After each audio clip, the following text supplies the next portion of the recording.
it does make a difference, and it does, you know, mean a lot. A big shout out to you, Mac. Let's see. I guess I'll pass it over to Existence. Any final thoughts? I always love seeing you, Mac, Sure. in the If you got, listeners, and if you you know, got so the many of our time, friends I that highly always recommend hang out for checking so out long. Ingesters, Thank you for Dual your Arena, time. Like while truly, enjoying some fine it does chocolate make a and difference, a and it does, refreshing you know, glass of mean a kosher lot. vodka. A big shout out to you, Mac. Let's see. Hey. I guess I'll pass it over to Existence shortly after takes bite of a beat Sure. in the If you got, listeners, and if you you know, got so many of your time, friends I that always. highly Brendan Wisher 10. Thank you for Don Boss. wow. Final thoughts. Fine It does chocolate make a difference, and it does. Final thoughts is, I mean, this is a community building Twitter space. I love it. I'm all for it. These conversations are, like Vanessa said, a roller coaster, but I'm here for it. And I appreciate everyone else who's listening. I appreciate the speakers as well. I especially appreciate the information for these cannabis curators for Decentraland, which I will definitely be talking to This is a community right now. building, So appreciate it. Love you all. I'm all for it. These conversations are. Thank you for like being here, Vanessa Don, said, a roller and coaster, but yeah, like thank I'm you here for all it. your questions. And I appreciate everyone else Oh who's yeah, I'm listening. just a very curious guy. That's all. Well, I especially appreciate the Ingester, final information for thoughts. these cannabis curators. Well, for thanks for having me. Decentraland, which I will This is all I can definitely say. be talking to I love you, right Simple, now. since So day one. appreciate You it. remember Love that you day. all. I hope you do. It was a great time. Thank you for bringing here, me Don, into this and world. You're a yeah, great like thank you for host. all You're your great. questions. You're doing great with your brand as well. I'm Oh yeah, I'm checking just a it very closely. curious guy. That's all. I remain silent, but I Ingester, love your final work. I thoughts. love your updates, and I wish you also success. Well, thanks for having me. Thank you, Ingester. Thank I you. love you, Simple. And Since yes, day I do one. remember that day. I It was hope at you do. Wonder Mines, and then we just started exploring. Thank you for bringing me. It was fun times. Let's see, DCL Curations, final thoughts. Checking it closely. Yeah, just wanted to give a little bit of an update on the library. I know we said we were going to be pushing new content every Monday leading up to the alpha release, but the back-end UI development for our course uploads has been a little bit delayed. So that is, I actually just got the test version for that, but did want to give an update on the courses that we have. So the 19 are still available for anybody who hasn't completed them. You know, you can still go to the library right now, and you can still continue farming and completing courses. We have another 18 that have been finished or are currently in editing, and will be uploaded once we finalize our upload system, basically. And then our alpha release is March 23rd to March 26th. So the goal is for us to have 50 courses available by that date, and that's you know, when our grant officially ends. And you know, right now we're, I think, just under 40 courses, but we could go over 50 too. So I say, you know, every week, but if anybody's interested in making courses, please reach out to me. $100 a course. I'll meet with you, walk through the outline and how it should be structured, which ones should be in a series, etc. And yeah, we just really want to showcase community content creators and showcase a lot of content about Decentraland. So thank you, Simple and Vanessa, for having me on again. I love being here, and yeah, thanks. I'll meet with you, walk through the outline. Thank you for being here. And let's see. I'm looking over at the Twitch stream. Let's see it. It's a question from Paul Young. And hi, Paul. I believe he is our friend from, you know, our Decentraland community member from China. And if I am wrong on this, please make sure to thump me in the head. Thank you for being here. It says, You're right. let's see. I didn't. Oh, go ahead. I'm looking over at the Twitch. It says, sorry, I have a question. For a long time, many creators have been soliciting votes everywhere and even asked me to vote privately. And many times after I voted, I found out that their friend, that this friend and Vanessa just said on Twitter I think he's referring to like someone that just mentioned that we mentioned earlier. Oh my God, it's long.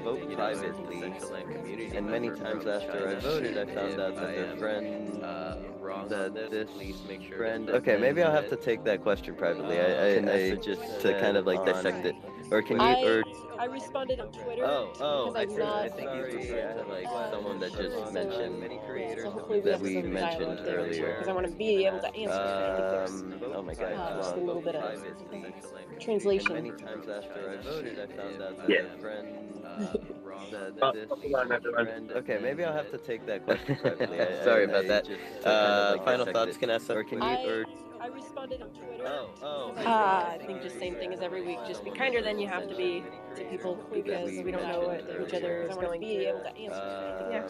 Oh my God, it's long. Be kind. Be nice. Translation. That's all. Yeah. I do believe tonight is I think it's a fun one at Dollhouse for Wag Me Wednesday. I think everyone's going bald. I saw like a picture of Siren and M bald Be kind. recently. Translation. That's all. So everyone make sure to check out Dollhouse tonight. Today's Wednesday, so I believe perhaps maybe don't either I think it's a fun one somewhere at, between the next hour or so. There's going to be Wednesday. I think everyone's going bald. there's going to be Mr. Sweet will be playing at True Band Room for Wednesday recently. And there's M to tell me about how today's she currently is shaving her head for the bald party. Make sure nice and smooth. That is exactly Somewhere what I'm between the next hour or so, there's going to be Wednesday. I think everyone's going bald. there's going to be Mr. Sweet will be playing at True Band Room for Wednesday recently. And there's M to tell me about how she currently is shaving her head for the bald party. Make sure nice and smooth. They did last year and we're doing this year. It is just to highlight, some female DJs and artists around the world, Mr. Sweet will just be be able playing to give at them a True spot Band and Room a for place on Wednesday this platform recently. to celebrate their And there's awesome M art to and tell me music about and celebrate how international. So I just wanted everybody to, get the word and know it'll be occurring on the next 4 Sundays that they did last year. I'll have to quote it and I'll tweet about the timing because I don't want to misquote the timing, but it will be for the next 4 Sundays. So be sure to tune into the Dollhouse for that platform to celebrate their awesome art. Thank you, M. Music. And Don, hands up. So I just wanted everybody to. Yes, so this is a random thought that came across my head. Say as a new Decentraland user, I guess people start off as a user, but say people want to build within Decentraland. Do you happen to have any pointers or any ideas of like who to go to talk about these ideas if I wanted, or anyone you, here Em. within the space And wants Don? to build upon Hands up. Decentraland? I mean, are you asking for like you want to build it yourself? You want to learn? You could always like just drop into the FAFO sessions on Tuesdays and Fridays, or even just drop into that Discord, the CBD Discord. Usually, anytime someone has something up that they're working on, so everyone's always happy to help you. I mean, if you're looking for builders, there's definitely many builders, many like very good builders. Like if you're looking for Gucci shit, may I suggest like low poly models or banquet or Discord usually, or if you're like looking for kind of to go more of a everyone's always I call it the community route, but it's not necessarily community route. It's more like giving someone a chance. Like you could always find someone that's like looking to help build their first build or be part of their first project. And, give them that opportunity. It's all, up in the air. Or if you're like looking looking for kind of to go more of I have a to say, everyone's always welcome. I I call think it the if community route. there is a It's not necessarily Coinbase community or route. It's more like giving whatever someone a the chance. Like you could always find someone that's like can't think of it looking now. to help build their first Coin build Market or whatever, be who wrote part the of their article. first project. Give them that Reporter in the opportunity. room. So My up bet's in the on air. Don. Or if you're like looking for I like the way you asked your question. I have to say, I think you're asking really good. There is a Coinbase. Not that I think you are. Whatever. But if you're not, you should be. I kind of hope for you. Coin Market or whatever. I kind of really hope he is now. Hit him up ASAP if you're not. Thank you, everyone. Yeah, I'm just gonna close out. Seems like we have done it. We have made it through our 4-hour marathon this week. Act natural. Go to True Band Room first Wednesday. I'm not sure. Usually, I think I heard one said on Wednesdays if you're looking to learn some complicated SDK shit. The 530 Society has their like get-togethers, I believe. Maybe if not, drop into their discords and be like, poke them and be like, yo, what is that? 4-hour marathon this week. Go to Wag Me Wednesday and Mew Mew Mew. Thank you, everyone. Take care. Usually, I think I heard one said on Wednesdays if Love you, you're man. looking to Bye-bye. learn some complicated SDK shit. The 530 Society has their like get-togethers, I believe. Maybe if not, drop into their discords and be like, poke them and be like, yo, what is that? 4-hour marathon this week. Go to Wag Me Wednesday and Mew Mew Mew. Thank you, everyone. Take care. Usually, I think I heard one said on Wednesdays if Love you, you're man. looking to Bye-bye. learn some complicated SDK shit. The 530 Society has their like get-togethers, I believe. Maybe if not, drop into their discords and be like, poke them and be like, yo, what is that? 4-hour marathon this week. Go to Wag Me Wednesday and Mew Mew Mew. Thank you, everyone. Take care. Usually, I think I heard one said on Wednesdays if Love you, you're man. looking to Bye-bye. learn some complicated SDK shit. The 530 Society has their like get-togethers, I believe. Maybe if not, drop into their discords and be like, poke them and be like, yo, what is that? 4-hour marathon this week. Go to Wag Me Wednesday and Mew Mew Mew. Thank you, everyone. Take care. Usually, I think I heard one said on Wednesdays if Love you, you're man. looking to Bye-bye. learn some complicated SDK shit. The 530 Society has their like get-togethers, I believe. If not, drop into their discords and be like, poke them and be like, yo, what is that? Wag Me Wednesday and Mew Mew Mew. Thank you, everyone. Take care.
Hello, everyone. Hello.